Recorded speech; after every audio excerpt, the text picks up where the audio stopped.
Okay, what we're looking at is what some people think of as the second section, what I think of as the third section. To me, there's 8 sections to the dummy. Whether it's 8 or 7, it doesn't make any difference. It's not.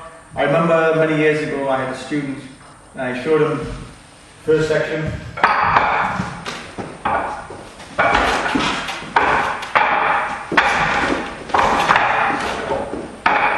Then next time I showed him the second section, just doing exactly the same thing, but on the opposite side.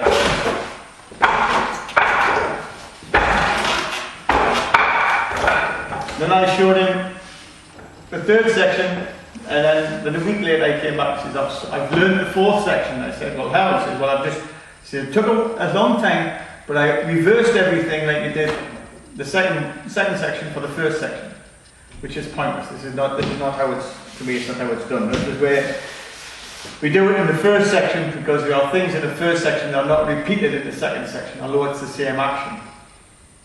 And to me, it's a reminder. It's a bit like when we do this from in Sulam term. We do one, then the other one. Then after that, you're doing 2 arm actions exactly the same. So the first 2 are telling you understand the arms separately. Then after that, to save time, you use both arms doing the same thing together.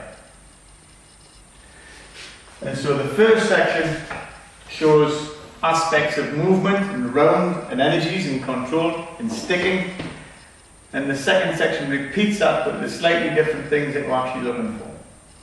But it's just doing that, you do it on both arms, so you practice on both sides, you're not just practicing on one side. This third section, to me, again, we're looking at early stages. So we're looking at simple ideas. We're looking at what happens in reality, and we're looking at how to focus on understanding energies, whole body energies, covering yourself, understanding your center line, all these different aspects from still Sulam Tao, really, but it's chunkier because you're understanding turning. This is what we're looking at from the basic stance to start off with.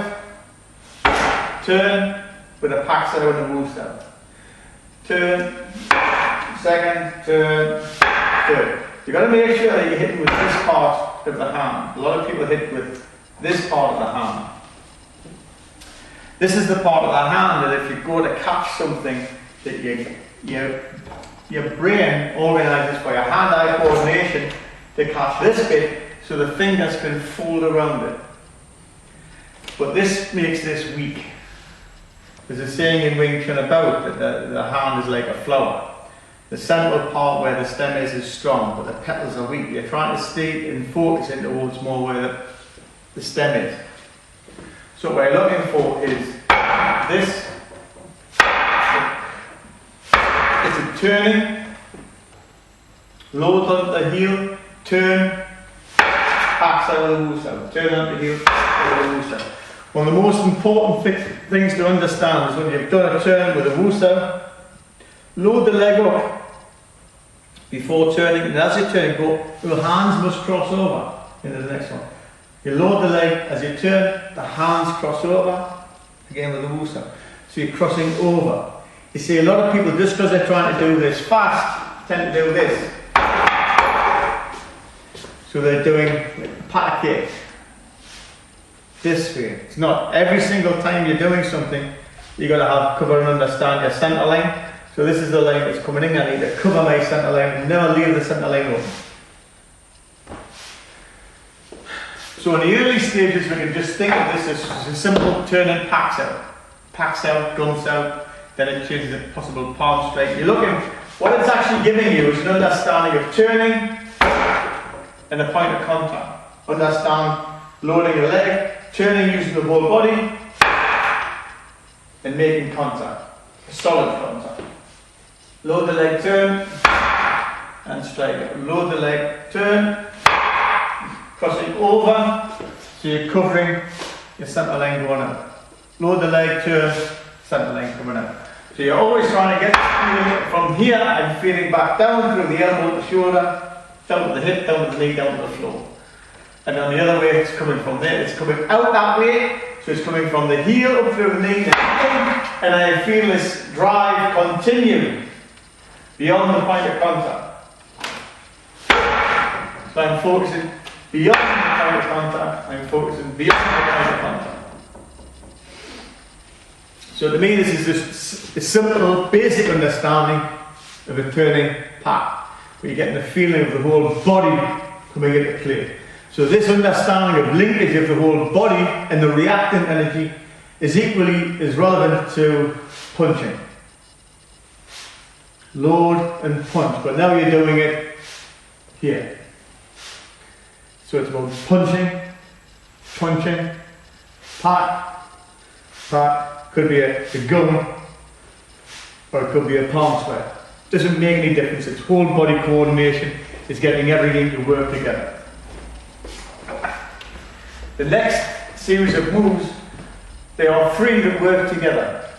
And this is the first of only two occasions where, to me personally, that I believe that there are three movements that are linked.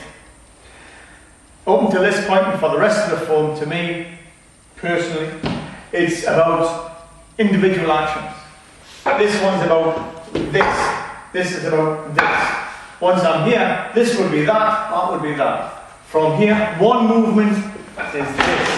One movement is that. From here, one movement. One movement. One movement. They can all be understood individually. Now what we're looking at in this next part, from here, I do this. So we're looking at, now I don't turn.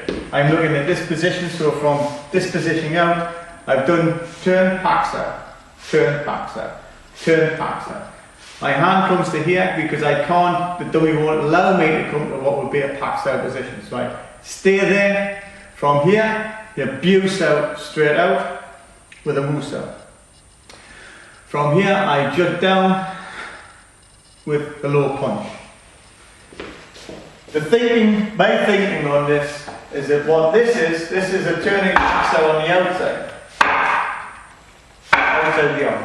So the insides of this arm, on reality, the outside of an opponent's arm. What I'm looking at here is if I pack to the inside of somebody's arm. So if I pack to the inside of somebody's arm, the other hand will be coming out. And that's what I'm looking at here. This is an understanding from here. I'm exposed. This hand now shoots straight out without stopping. So I understand that to that.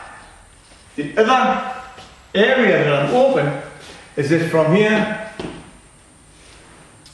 I've covered up the other arm. I need to fire out. They could also be striking low, and that's what I'm looking at. In reality, I will probably be punching just with a punch over the top. But on the dummy, the arm doesn't move, so I just do it underneath. So we're looking at from here, the hand is on the inside of my opponent's arm. I need a cover for the other arm, so I fire out. And in case they're punching low, I jut with a strike. Pack, view, jut with a palm.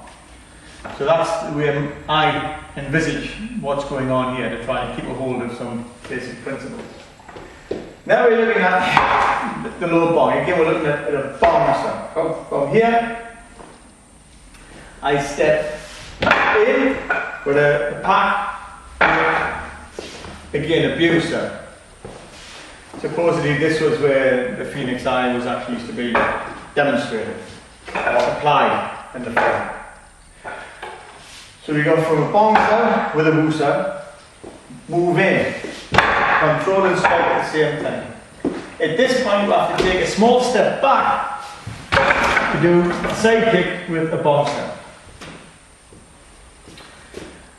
The reality of that is what I would be doing from this position, I'd be stepping in straight away, back, hitting, they would move. And if they move, I don't have, but because the dummy doesn't move, I have to take a small step back to do the kick. So what is actually happening is, from the Wusa, from this position, I'm just stepping in to hit. And from here, once I've hit somebody, like we talked about with a double ganso, I've now got to find them again. So I'm finding them with a kick.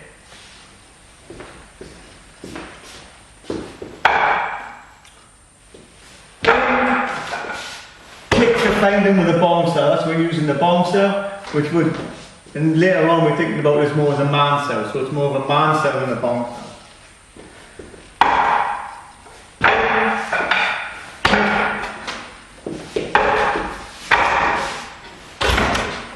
Again, then once you've kicked them, find them, control them, and kick. Again, this repetition of after each part of the form, find, control, and hit. I talk about this, things that are repeated 3 times in Wing Chun have a deeper principle and concept, and things that are repeated all the way through the system have something a lot more fundamental and useful to the system. So anything that keeps being repeated, you need to have a thought about what you're actually trying to do.